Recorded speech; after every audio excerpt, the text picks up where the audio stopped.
Hey there, Ron Sullivan, your online hitting consultant. I love my subscribers. I'm not saying that just to kiss up, but I know that if you're here, the majority of you that are here because you want to understand better. You go, hey, this guy works with kids. He's not just talking about Josh Donaldson's swing or doing the same diagram that everybody else is and that everybody else just agrees with.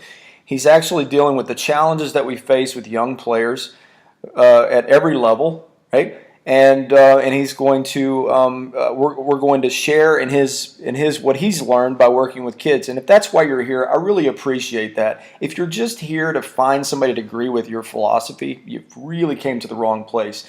This is I want people that don't agree to be around to say, yeah, I've never thought about it like that, or But if you're just looking for somebody that agrees with your ebook, So there's my soapbox. So welcome to something I want to show you today is one of the challenges that I face with a lot of kids when they first come in the door, right, is that we're dealing with a mindset that has to be changed, right?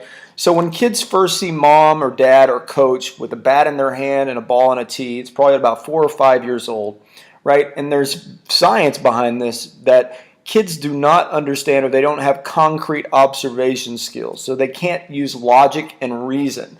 So what do? They see mom or dad with a big stick in their hand and them swinging the stick around their body, right? And so what you have to do with these players is you have to challenge what their idea of hitting is. So just doing a drill in a lot of cases won't fix things in some regard because of the fact that the player hasn't changed their mind, right? And so what I typically will do with a player like this, now this young man, again, this is an evaluation on the left, right, where I kind of let the player come in, we look at the swing, we come together and look at the video and say, all right, here's some things, Dad, that I can change, that I'll help with.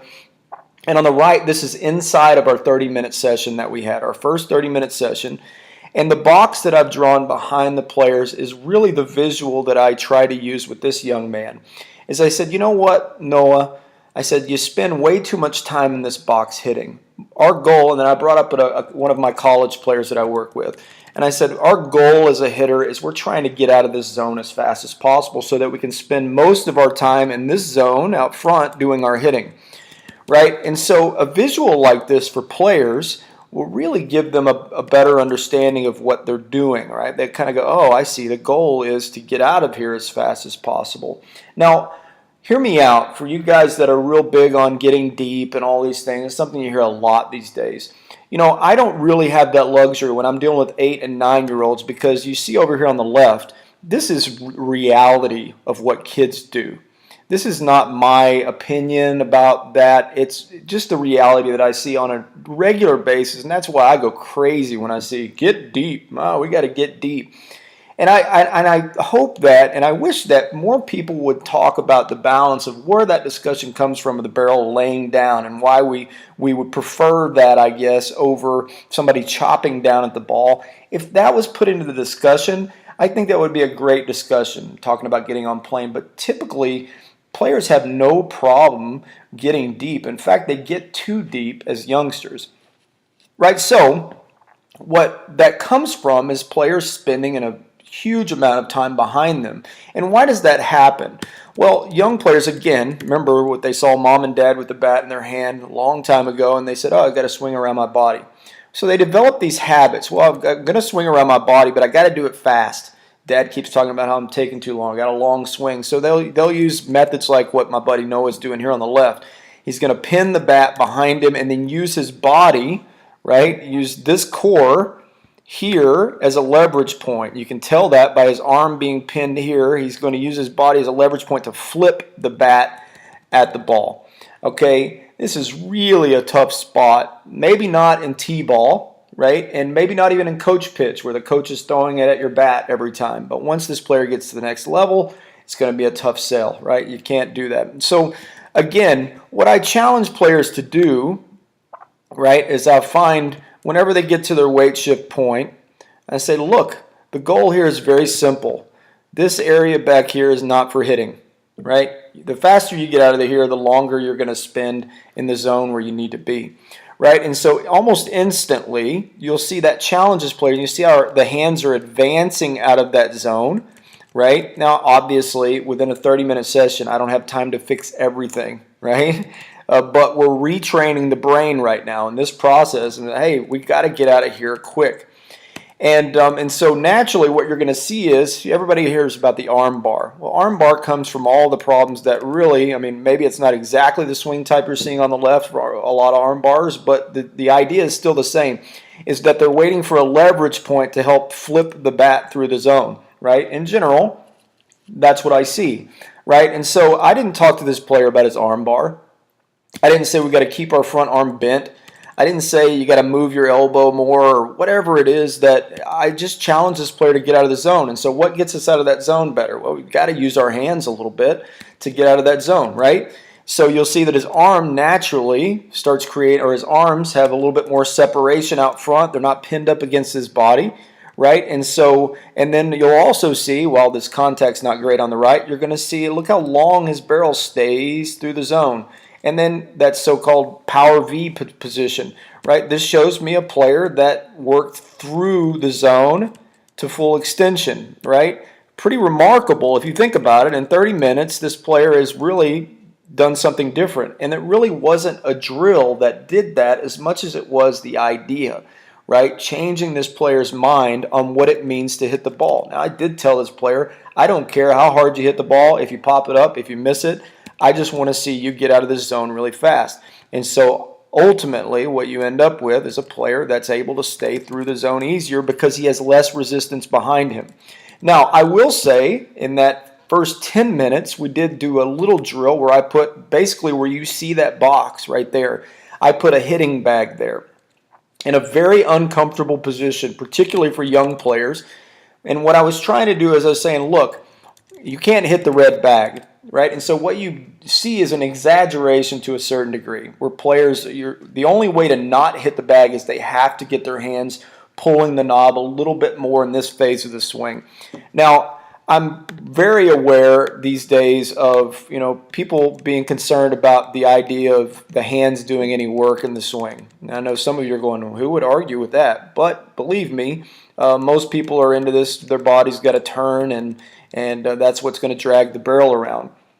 Well, that's not the case, I think, in most swings. I'm not even going to try to make the argument that no players spin their body around in a circle, because I don't have time to argue and see all the videos that are going to be emailed to me because of it.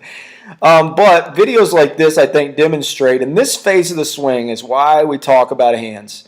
This phase of the swing is why we talk about hands, because kids don't do this. I say kids, I see a lot of high school players that don't know how to do this, because these days YouTube is telling them to spin their body around in a circle, let their shoulders bring the barrel around. And they never learn, really, I think, what Jake Epstein called the $1 million position is really somewhere in here where you see Nelly Cruz. They cannot work inside these days. And young players don't know how to do it because they're swinging around. Right? And so we put so much focus, at least I do with my young players, on getting this part of the process done. Because this, to me, is almost the holy grail of hitting. If you can teach your player to unload like this, then all of the things that you're chasing as far as extension go almost alleviate themselves. How well your player gets through balls will almost be corrected if they learn how to do this, because they have no resistance. And this is the main problem with young players, is resistance. This whole mechanism here is a giant piece of resistance. No matter how much he uses his body to flip the barrel, it's so anti to the rules of what we're trying to do as a hitter, but it feels so strong to kids. And so that's why whenever you start challenging a player fundamentally how to work shorter to the ball, right, you're going to have some challenges along the way. Why is that? Well, he's using a whole different set of muscles that he didn't use before. Now, I say that, and I'll stop real quick and talk about rotation. All right? I am not anti-rotational swing. I'm not anti any of it. I work with kids. The secret to the body's rotation, to me, is very simple. If you change the way you look at this, I think it'll change your mind in a lot of regards in your approach to how you'll teach kids. The faster my hands and barrel get out in front of the rotation, if you will, the more that the rotation will make sense. If your players are rotating for the sake of rotating, in other words, their body's turning and the hands are just responding to that turn and then just waiting to be drug around, you will not be using the power of the body's rotation. The faster the hands and the barrel get in front of the rotation, as you see a little bit on the right, the more that will make sense, right? The body's rotation is going to happen. I've never seen a kid not rotate. I've never seen it in all of my life. I've never seen one kid come in and he just flipped his hands at it. And this is some argument that a lot of people will make. Oh, we're talking about hands. They're expecting the kid to just whack at it with his hands and his body not do anything. This is the most impossible thing that I think that you could even drum up in your imagination. Players' bodies are going to move around. I mean, all you got to do is you could stand at the plate with no bat in your hand and reach your top hand out towards the plate and tell me if your body is going to rotate. It has to, right? I'm sorry if I sound like I'm shouting, but I'm very passionate about this because it's something that is constantly communicated incorrectly, and that the body is going to drag the barrel around. Now, I will say this for the first time since I've been doing YouTube. I know this because it's not because I don't understand the rotational principles. I'm a master instructor for Epstein hitting. Okay, I'm not saying that to gloat, and I've never talked about it before, mostly because Jake probably might hear some of the stuff I talk about and go, please don't tell anybody you're a master instructor for Epstein hitting, and that's okay with me. But I understand the principles of rotation. What we're trying to say, and we're trying to scream it from the mountaintops, relax with the rotation. There are some principles that are very important, and fundamentals of hitting are extremely important in this regard. If you cannot get your hands into a good position, the rotation is pointless. And so many of you I know are out there saying amen to this. And then there's a few of you that are going, I'm going to send him this ebook I just read.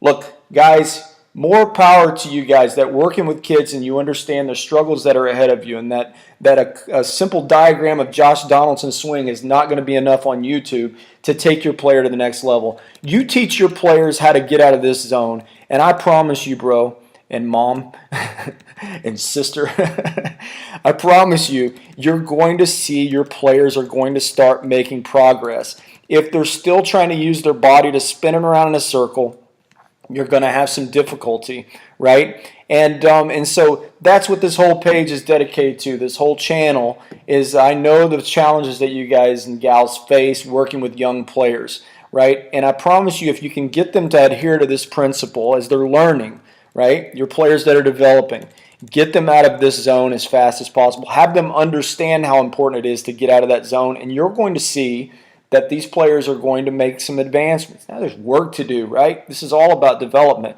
But your players are going to get better as soon as they understand that the body turning around in a circle is not going to help them in their cause. Them getting the hands and barrel in front of the rotation to a certain degree, not to a certain degree, but to a whole lot of degree, that's going to make all the difference in how heavy the bat gets through the ball. But if they're dragging that thing around, brother, sister, it's going to be a long season. All right? Hey, Ron Sullivan, your online hitting consultant. Thanks for sticking around and listening to my yapping. See ya.